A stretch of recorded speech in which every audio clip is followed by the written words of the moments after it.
Let's bring him in now. Saints wide receiver Donovan Peoples-Jones. Donovan, how are you, man? Doing well. How you doing?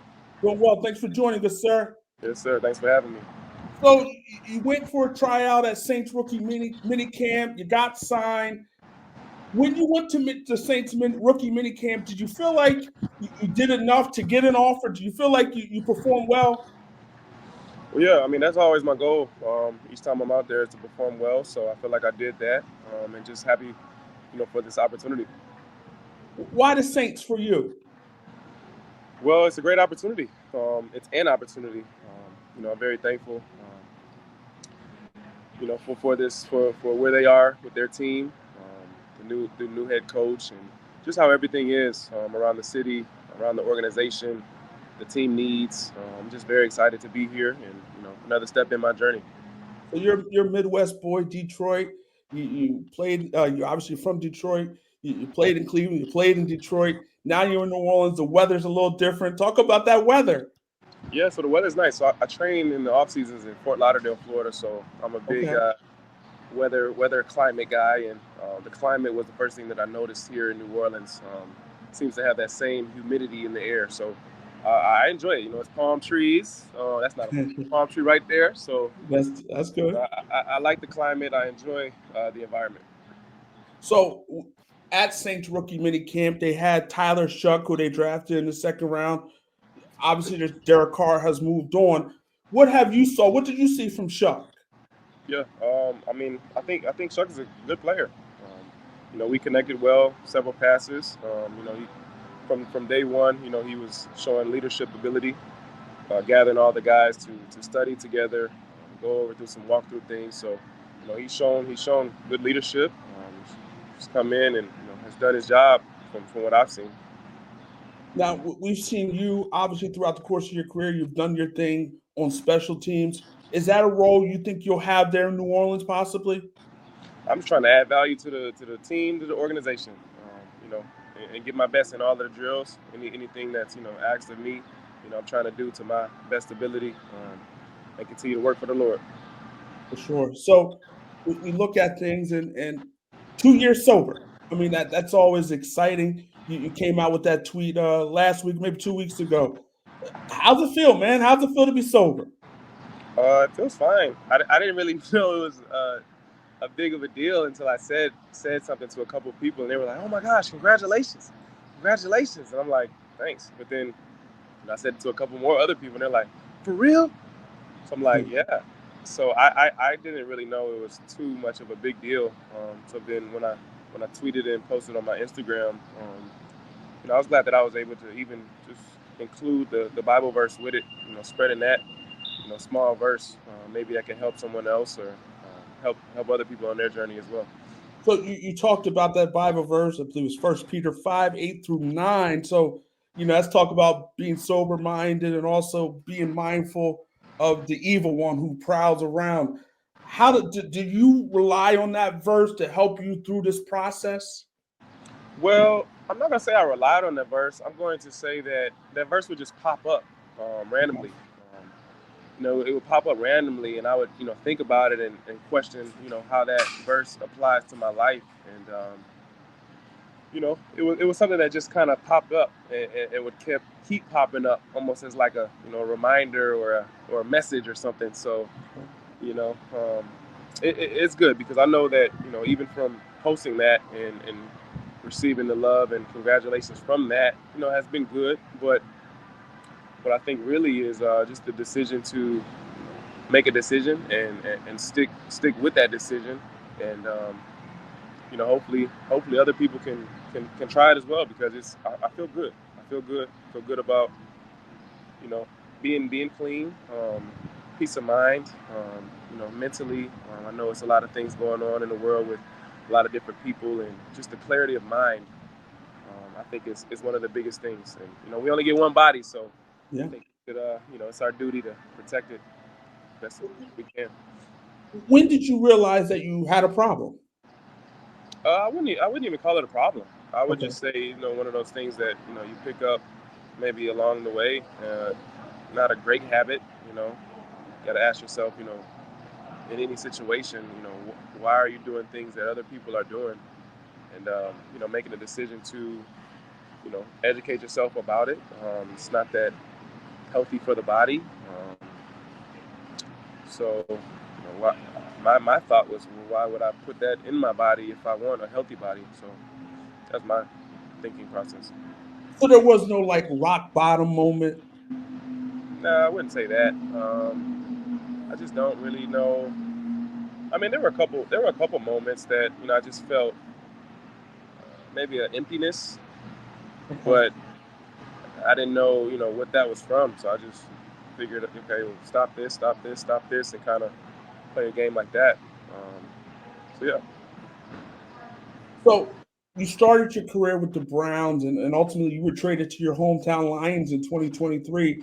The Lions made the playoffs that particular year for the first time in a long time, but things didn't necessarily work out the way you wanted them to in Detroit. But overall, how exciting was it for you to play in Detroit, playing your hometown? It has some exciting parts. It was good to be able to soak up that winning culture and be around that, and to actually see, what that entails, the standards, the expectations. That probably was the best part about it. Okay. Was there pressure playing at home? Oh yeah, oh Okay. yeah, definitely. Just things that you just wouldn't expect coming from Cleveland. Was kind of far from home, so there's certain distractions that don't present themselves outside of your hometown. Right. You know, your hometown is definitely it's a different place, but it's a lot of love there as well. Just sometimes tough to know where that's coming from, but Right. um, it's a lot of love there. My family's there. I love my family, so it was great to be able to it's always great to spend time with them. So For sure. each and every day, I don't take that for granted. So if I think that was a big part of one of the things that I'm thankful for of Detroit is being able to spend that time with my family. Was those outside pressures, did that impact your performance at all? Uh, I mean, in a way, but not. I don't think in a football way. In a just a overall mental stability way. Having to be a little stricter with schedules and be a little stricter with boundaries. Right. In a city like that with so many different things going on, definitely have to have a plan for that. So I look at the 2023 Lions. I look at the NFC Championship game. I look at 24-7 at one point in that particular game. I look at how it all fell apart for you guys in the end. When you look back at that 2023 Lions team, what were your thoughts? Was that a team that easily could have won the Super Bowl? It's a business where it's week by week. So the goal is to win this week, and then if we're able to get to the next week, that's what it is. Now to say we should have or I don't know. I more look at, okay, how can we learn from this and grow and move on. So ultimately, last year with the Lions, you spent most of the season on the practice squad. How tough was that for you? Well, it was a different experience. It was a different experience, a very humbling experience. I'm actually glad that I was able to do that. Um, Okay. Even with my journey of getting to the league in COVID year, things just weren't how they normally are. So certain phases in my journey, now I'm seeing that, you know, I may not have had or may not have been a part of that could help shape a guy's mentality, career. So I'm thankful for the opportunity to be in Detroit around that time. Like I said, soaking up the winning culture, soaking up what it means to be on that, have that high level and high expectations on a daily and a weekly basis. So I know you can't control the past. The past is the past. But you look at the 2024 Lions, and health wasn't necessarily on you guys' side near the end there, and it seemed like it kind of impacted the team down the stretch there. Did you see that in terms of the impact of health and how that impacted the Lions in 2024? Yeah, I mean, well, want to try to be as healthy as you can. It's a physical sport. Recovery is huge. Technique is huge. Habits, practice habits, game habits, all of those things are huge. All of those things, play a part into that. So, like I said, I think, you learn and you continue to grow and get better. So we look at you in 2022. That was your best year as a pro in Cleveland, 61 catches, 839 yards, 3 touchdowns. What made you so effective during that season? Yeah, well, I think I was able to have a really good routine, have a really good system, be in a really good system in Cleveland at the time, have a good rapport with the quarterback. There was some trust there. Jacoby Brissett for the majority, and Deshaun Watson. There was some good trust there. Was able to, really just get that chemistry with those guys. Was really able to earn the respect of the coaches and my teammates. So I think that all helped make that season so special. And then I was fortunate enough to play in as many games as I did, and then had was able to finish in the top 5 of NFL receivers in terms of reps. So I was able to play a lot of snaps. I was able to be effective for my team, offensively wise, special teams wise, returning a punt for a touchdown, always something I kind of wanted to do. So I think the 2022 season was pretty effective, and it was a combination of everything that I had learned before then, from 2020 and 2021, and it was a culmination of all of that. So you talked about the system and how the system kind of was geared to what you do best. How important is system when it comes to players? Systems matter. Yeah, I think it's very important. I think systems in anything matters. I think your daily routine or your weekly routine, that's a system. The system that you play in. Different rules, different. Like every team is different. It'd be like every state is different. So just really being able to adapt, adjust, has been something that I've been continuing to work on, and I think I've done a good job at. So your best year, 2022, was Deshaun Watson's first year there in Cleveland. He was an elite quarterback in Houston, maybe not so much in Cleveland, but at the time, were you excited, like, wow, I get to play with the Deshaun Watson when he first came to Cleveland?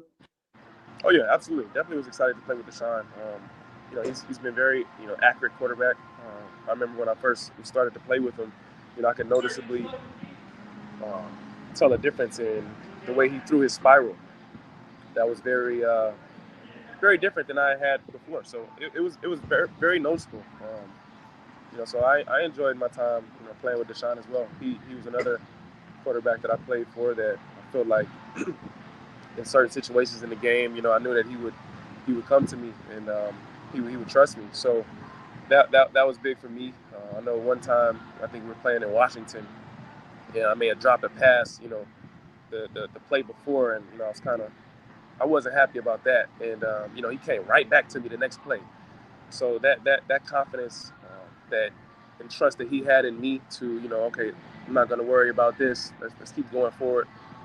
That's what made me enjoy playing with him the most. Are you surprised how things have kind of went for him at this point in terms of his performance? I mean, I was in the building with him. I wasn't, after I was out of the building and I was in Detroit, I wasn't really around as much, so I'm not really able to speak on that because I wasn't around. I want the best for Deshaun.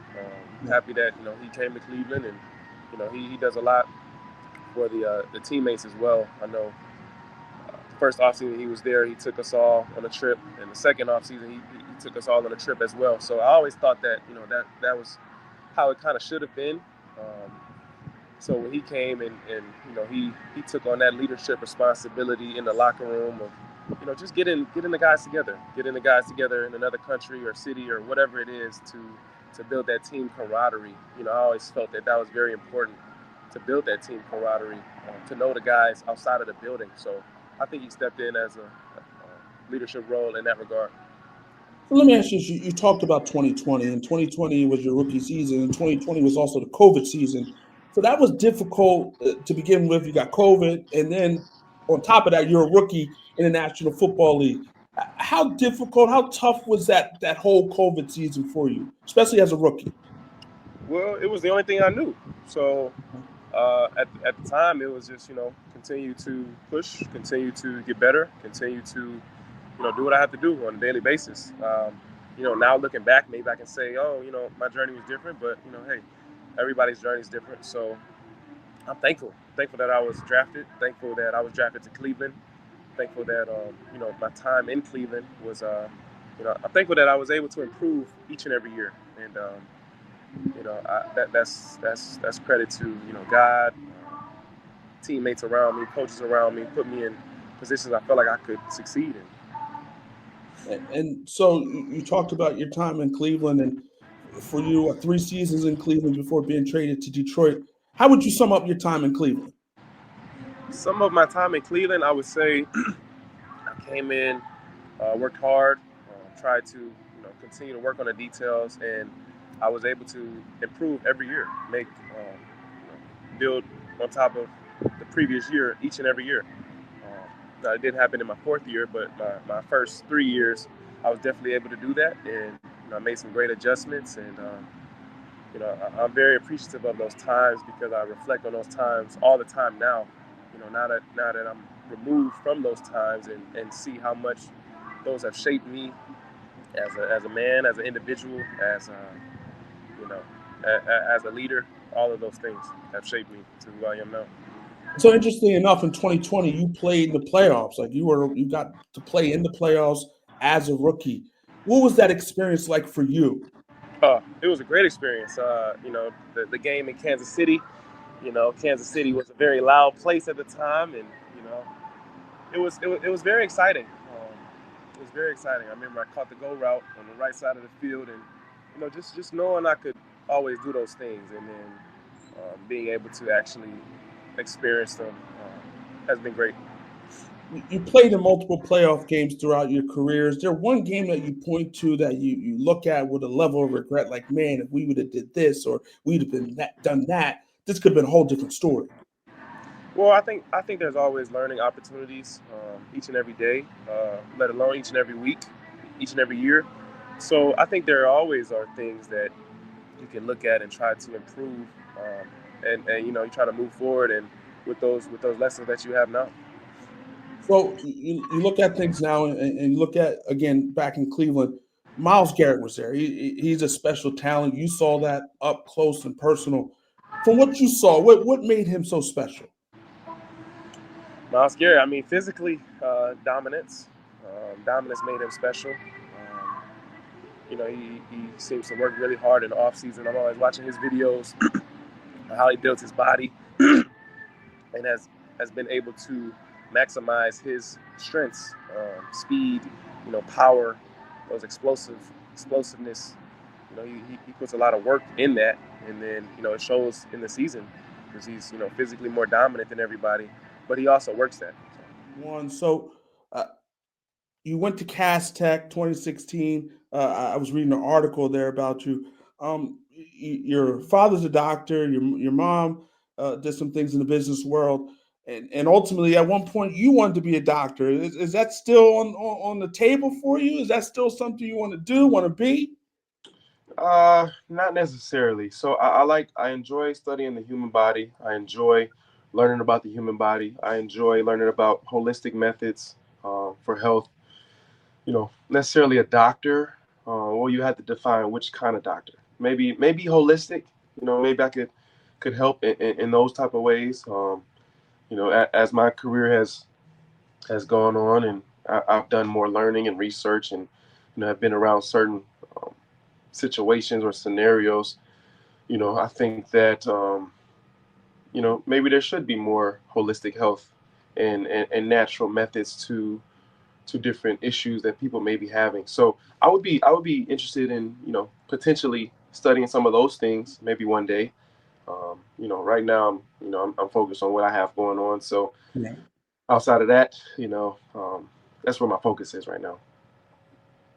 Now, do you try in terms of your own personal health? do holistic methods?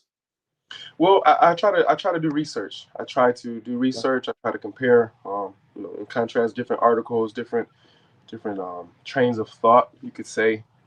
Um, I try to find good, clean water. Maybe not some of the ones that are out there in the plastic bottles and stuff like that. I try to go with like Mountain Valley, good spring water, good quality spring water. In a glass bottle, little things like that.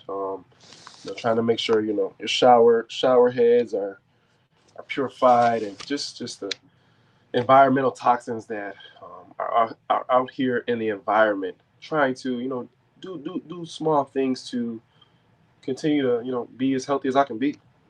Right. So we look at you and just going back to your high school years. I mean, you were a five-star recruit coming out of Cass Tech, and ultimately you decided to go to Michigan. When you look at your time in high school, what was it like being a five-star recruit? What was that like for you? It was pretty cool. I mean, that's something I kind of always wanted to do when I was younger. Middle school and even elementary school, I would watch certain guys, and that's what I kind of wanted to do. So it was cool. It was a great experience. I went to a great high school with guys who have done it before me, so I was able to learn off of them and learn with them. We would take trips around the country to different camps and everything. So that's a lot of credit to the program, Cass Tech. It's a lot of credit to Coach Wiltshire, Coach Cash, and Coach Crowell, and even Coach Marvin Rushing, who were in the building at those times. Just using their time as men to help us to have better opportunities for college, and now in the NFL. So that's been a blessing. Very thankful that I chose to go to Cass Tech now, and the recruiting process was great. It was great. I learned a lot of lessons. A lot of the ways that I am now is because of that. And like I said, again, the circumstances that I was in, things that have kind of gone on, and continuing to grow and learn from those situations, and then continue to apply some of those mindsets to even things that I do now. So I'm even very pleased with my decision at Michigan. And it was cool. After we left at Michigan, they were able to win a national championship. So maybe we helped in that. Maybe Right. we could have initiated some of that for those younger guys. So that's always great. Always great to see them win, see them do well, and connect with those guys as well. You played with J. Rue Campbell at Cass Tech, correct? Yes, sir. Did you think at the time, like, wow, this guy was going to be something special? Well, yeah, J. Rue is a big a portion of why I went to Cass Tech in the first place. Coach Wiltshire, J. Rue, and probably just the Cass Tech brand was why I decided to go to Cass Tech. Definitely wanted to play with J. Rue as a receiver. Wanted to play with him. He was a quarterback, and he was having some early success.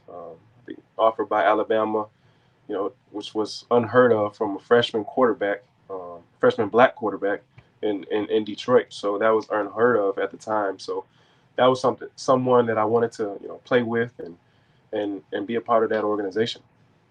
Now he did his thing on the collegiate level at Ferris State, played very well there during his time there, but ultimately at this point, it seems like some things aren't necessarily working out in his favor. But in life, things happen. Hopefully, he can get things back on track. You keep in touch with him at all? I've talked to him briefly. I've talked Okay. to him briefly. Um, yeah. So we look at you, and obviously you're doing big things in the community with the DPJ Limitless Foundation. Talk about some of the big things you're doing out there for the kids of Detroit. Yeah, so really the DPJ Limitless Foundation's mission is to just get the kids together, having a fun day. The Limitless, mindset comes from, me wanting to help them, give them advice, give them, share pieces of my story with them, to encourage them, to uplift them, to motivate them, in different routes. I know that all kids, coming from that area, there are certain things that they want to do. Let's say, play football or play sports or things like that. But also, in that area, there are a lot of bright young kids, talented kids, whether that's in, music or dance or, creative feats. I know that there's a lot of different type of talent in Detroit. So my Limitless Foundation is to just get all of those kids around, encourage them, allow them to have, a day with me, spent with me, shaking my hand, seeing me in person. Just so maybe, one day I could, help those guys, or, those guys could just learn from me and from my journey as well. I definitely think that giving back to the community is always something that I always wanted to do when I was younger. Was able to get the opportunity to do that by playing in the league. And, hopefully I can continue to have the camp. This is my 4th annual camp, so I'm happy trying to, also grow that each and every year and get better at that each and every year. So, it's a similar mindset that I have, with the camp, career, things that I'm doing as a person, just trying to continue to keep growing, you know, learning from experience. So, hopefully I can offer that to the kids as well. They can continue to grow and build and, just soak up all of that good information. So make sure you go to his website, dpjlimitlessfoundation.org, dpjlimitlessfoundation.org. So you came in the league in 2020, it's now 2025. How different are you from 2020 until 2025? How different of a guy? How much have you grown? Who is Donovan Peoples-Jones uh, from year 1 to year 5 in the National Football League? Yeah, I think a lot of things have changed, but a lot of things have stayed the same as well. There's been a lot of growth and maturity, but my inner child, my inner soul, or whatever you want to call it, has stayed consistent. I think who I am as a person has stayed consistent. Now I've grown, I've gotten better, but just still excited to be out there. Still thankful for each and every opportunity. Trying to grow, get better, trying to learn. I think that has been consistent with me throughout my whole life, and I'm glad that it has been that way, because I think that has helped a lot and is one of the reasons why able to still be here. So I'm very thankful for the journey. I'm very thankful for my relationship now. With God has even gotten better over the past couple of years. Learning myself more of who I am. As a man, and just growing, learning, enjoying life, enjoying my family. Yeah, that's about it. Now you talked about your relationship with God, and so being obviously a professional athlete, there comes a lot of temptation, a lot of traps, a lot of things that can get you off course, and a lot of things and a lot that could separate you from God, right? So how talk about? I mean, obviously, it's always important to have a spiritual system. It's always important to be close to God, but even more so in your position, do you think how important is a relationship with God, with all the things that are out there, all the temptations, all the things that could easily trip you up? I think it's even more important. Even more important. In football, we have a very detailed, dedicated regimen. I think we should, as a community of people, have that same regimen for spiritually, for emotional health, mental health, all of these different healths. So, spiritual health, I think, is, probably one of the most important. So, spiritually, I think it's just very important for people to read for themselves, read the word for themselves, listen, by themselves, for themselves. Obviously, community events and gatherings are good, but I think that, the educational piece comes from, your own internal desire to want to learn, to want to grow in that. So, I'm glad that I've been able to get some of those concepts down, and right now I'm just continuing to read and continuing to learn, and really just continuing to go deeper, Right. into it. What it actually means. Growing up your whole life, you're told certain things, but a lot of the times, the people who are telling you aren't actually living that way. So it's an inner choice each and every day to live a certain way if you're going to have that standard of living. And each and every day, it doesn't stick. It's not like set in stone, and it's just it's a practice. So I think that is very important for me, very important for all athletes, to have that spiritual foundation in their lives, because it is a lot of things going on, and a lot of things out of our control, and a lot of things that you know we don't have the answers for or have a blueprint for. So, I think the Bible is a great blueprint for just certain things, keeping you away from certain things, keep you close to God, and just that fulfillment of a soul to have a connection with God. I think that is one of the reasons why we're here too on this earth. And you talked about earlier. We talked about your sobriety, and obviously, when it comes to trying to be on the up and up in terms of your sobriety, the places that you go, the places that you go, the people you hang out with, have you changed any of those type of things as you go along with your journey? Well, yeah, I just think even in my journey of finding out things that I like to do, hobbies, those have evolved along the years as well. People, places, things, yeah, all of those things have evolved and changed. But the consistency, but underneath all of the moving parts has been um, me liking to hang out with family, friends, talk, have a good time, be social and just enjoy life. Um, Yeah. so yeah. So, as we look at the 2025 NFL season for you, what do you feel like at this point, at this moment, at this time, you have to do to be a fixture in the National Football League going forward? Yeah, I think just to continue to do what I've done this whole year. Stick to a schedule, stick to a regimen, continue to take it serious, continue to learn and grow, and have that be a daily, weekly, and monthly process. Um, I'm very, very excited for this opportunity. I'm very thankful, for this opportunity with all the years of experience and different things that I've tried along the way. Finding what works for me, what doesn't work for me, what I like, what I don't like. All of those little nuances that in the end play a factor in everything. So just having some time to organize those things in my mind, organize those things within my body. Yeah, I think all of those things are very important for everyone to have, honestly. So again, fans, make sure you go to the website, go to the foundation, support the foundation, dpjlimitlessfoundation.org, dpjlimitlessfoundation.org, and support all the great things going on with New Orleans Saints wide receiver Donovan Peoples-Jones. So Donovan, absolute pleasure, man. Wish you nothing but the best moving forward. Hope to do it again. Take care of yourself, sir. Thank you, man. Yes, sir. Appreciate you.